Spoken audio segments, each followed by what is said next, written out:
Hi everybody, Mr. C here again, and Elmer again, the story that we're going to read now.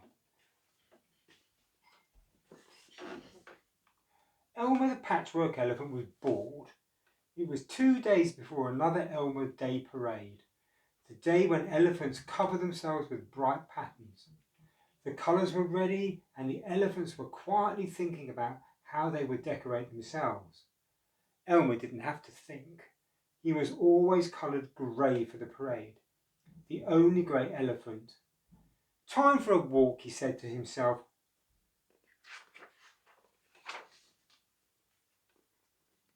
As he walked, Elmer thought, it's too quiet around here.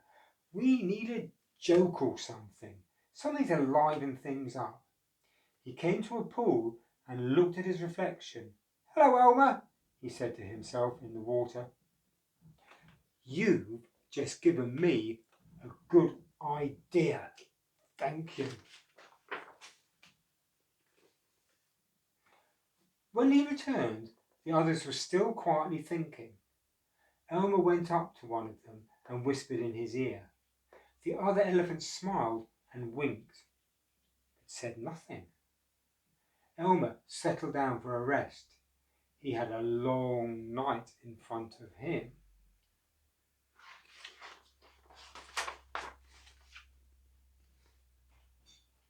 When night fell, Elmer waited until the others were asleep.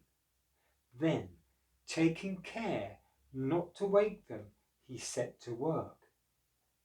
Before sunrise, he had finished, and he tiptoed off to another part of the forest to sleep for what was now left of the night. In the morning, the first elephant to wake looked at his neighbour and said, Good morning, Elmer. One after another, the elephants woke, and as they did, from every direction came, Good morning, Elmer. Good morning, Elmer. Good morning, Elmer. Good morning, Elmer. Good morning, Elmer. Good morning, Elmer. And so on. During the night, Elmer had painted all the elephants to look like him.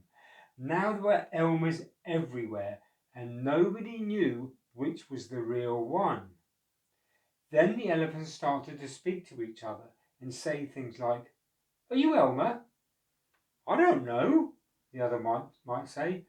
I might be today, but I'm not sure. I wasn't yesterday.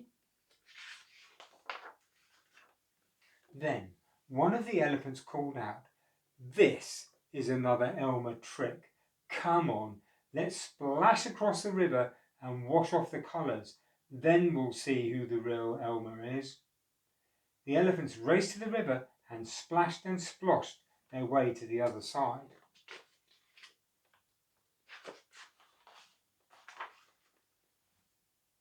Once on the other side, the elephants stared.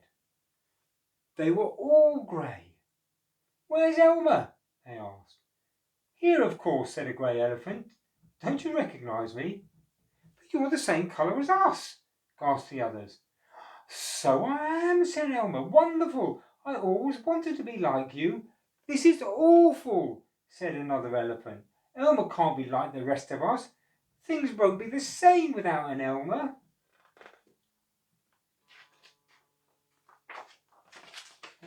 Stuck there. Well, there's nothing I can do about it, said Elmer, unless... What? Said the others. Well, said Elmer, the colours that washed off are still floating on the water. Perhaps if I ran back through them, I may return to normal. Try it, shouted the others. Try anything to get your colours back.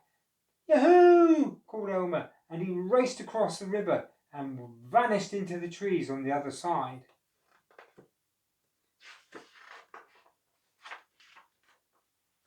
Almost at once he reappeared, puffing and panting, but once again his bright patchwork colours were there. Hurrah! Cheered the elephants from across the river. It worked! We've got our Elmer again! And with that, the elephant started chanting, Elmer, Elmer, Elmer.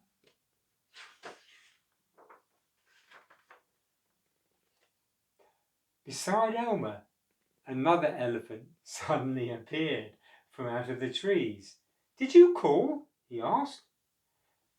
The other elephants went silent and stared.